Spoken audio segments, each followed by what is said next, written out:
Hey kids, it's Jurassic James, and on this Jurassic Explains, we're looking at Beipiaosaurus. Beipiaosaurus was discovered, well, the first specimen by modern science had been discovered in 1996. Basically what happened was in actually I can show you this, in Liaoning, China. So I am shooting in North America. Go across to China, we have, where's the map?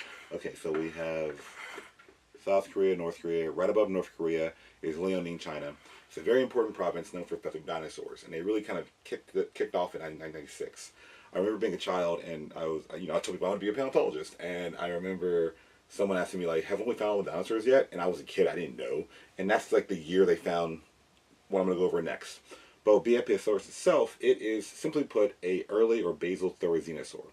And so what's going on is that if you saw Jurassic World, I think Dominion, they had the therizinosaurus, which I have the Hammond collection model right here.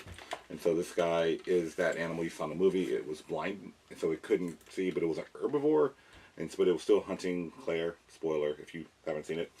But the idea is that I've mentioned this before, and I think I did a video on therizinosaurus, but they have 4 toes, which I don't say all, but most, I'm pretty sure all theropod dinosaurs have 4 toes.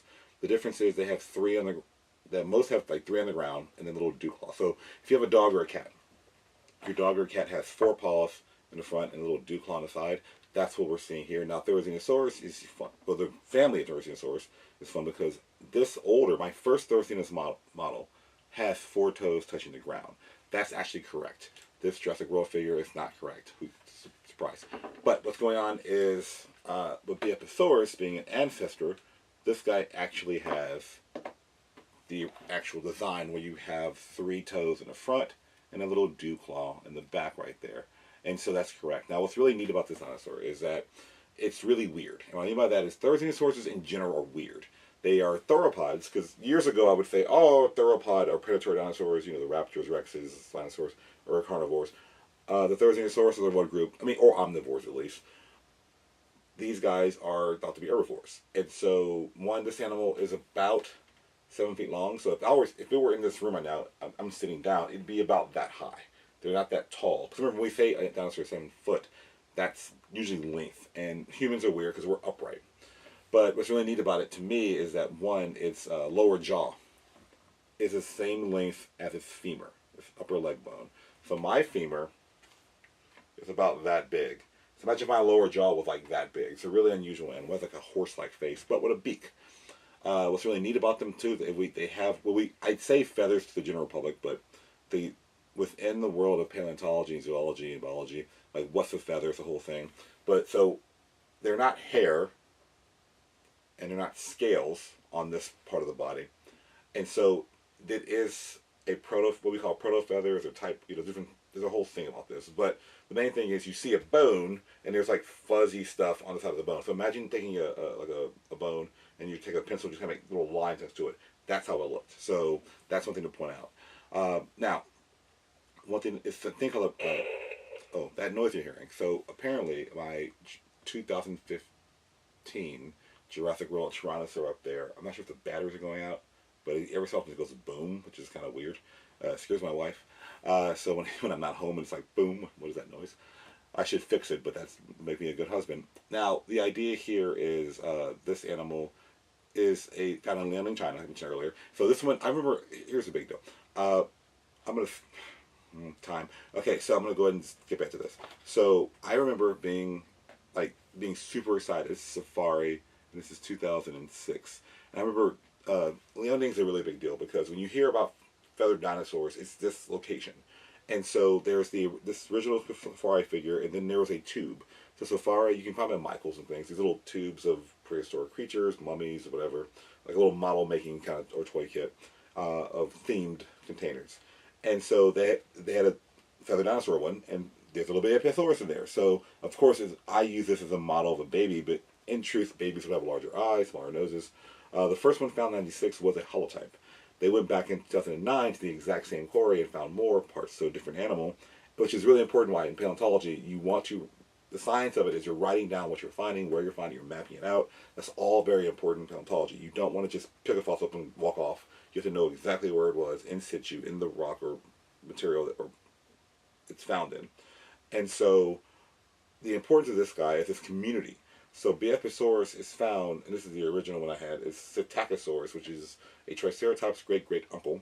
And then the same tube had a little Stegosaurus too. So for me, as a collector, this is this is great. It's like adults, it's babies, it's a community. Then they have something called D-Long, who's a Tyrannosaurus Rex, great ancestor. And D-Long here, we have the little tube baby. Then we have side note, this is a more updated Stegosaurus. I'm not sure if I did a video of this animal. I'm pretty sure I did. I don't know. If I haven't, tell me. And this row of feathers here are like hollow quills. So this is the idea that later ceratopsians or horned dinosaurs may have had feathers or some structure because we see it in their ancestry. So this is not from the same time, but it's this toy from another time. But the same pack we have called Dictyrix, this little guy right here called Dictyrix, which means tail feather. Can't imagine why you would call that. And then here's the small version of that. So it was really cool because I initially bought the bigger ones. They were all just like, I think probably at Pop Michael's, and they're like there on the toy shelf. And I was like, yes, the entire ecology. Well, not entire. There's turtles and snakes and other dinosaurs too, but they don't make. But these are some of the bigger players. One mistake or misinterpretation is they sold the Microraptor and also in the same tube, this one here. It turns out Microraptor is from that Leonine region, but not from that same level. There is one, so Microraptor is special because it has 4 wings. There's main wings here, then you have little wings on the legs, kind of like bell bottoms. And so, children, bell bottoms are a thing from the 1970s where the pants would come out like a bell shape, and that's near the bottom of the pants. So anyway, the idea is that this guy is that there's one called Graciraptor found with them, same thing, but that to the size of time. But even then, it had its own little example, and they've updated, like our Psittacosaurus, they've updated the Microraptor based on color. And so this is, again, I can see in this toy alone the changes there. Anyway, but they're not a part of the story. There's and Beipiaosaurus, when found, was the largest at the time, the largest feathered dinosaur known, and that was a really big deal. And in the same ecology years later, after this set of toys were made, they found Utyrannus.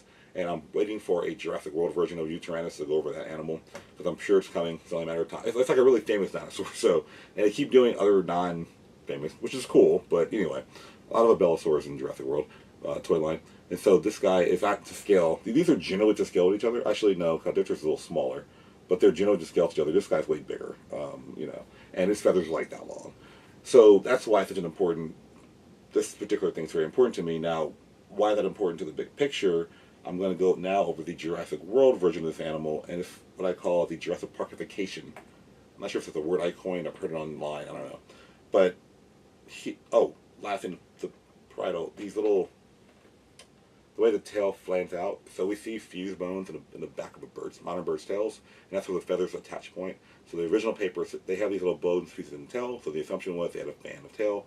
The 2009 review were like, actually, maybe not. It's still the fused bones, but they're interpreted differently. So I can't tell you what's right or wrong. I'm just going to tell you what the higher scientists are saying. Now, with the Jurassic World figure, we have this guy here, and I'm going to grab the official scissors of Jurassic James. Shiny. Everyone say, ooh. Everyone say, ah. Very shiny, very splashy. Of course they are. Let's see. And super easy. Now, missed the ankle. So what's going on with this guy? It's almost like, again, first of all, Jurassic Parkification. This guy has a beak. This one kind of has they're hinting at a beak. But the main thing is they're both feathered. I'm happy about that. Their claws are long, which is good because they're Therizinosaurs. They're not as long as the big boy, but they're still long. That's really good. But one thing I want to point out is the feet. They have the wait. Oh, that's weird. Oh, that's not good. Oh, no. So what's going on is they have 4 toes going forward and a dew claw. If I recall, Therizinosaurus has 3 toes going forward. And so it's a very generic design of a foot for a theropod. Not generic, but what we expect. It's the Therizinosaurus that are coming later has 4. This guy has 5 toes. That's incorrect, actually. And so I didn't see that until just now. Interesting. But the tail here tapers off because the newer paper in 09 suggests that they didn't have the fan of feathers, so I'm guessing the toy is based on that.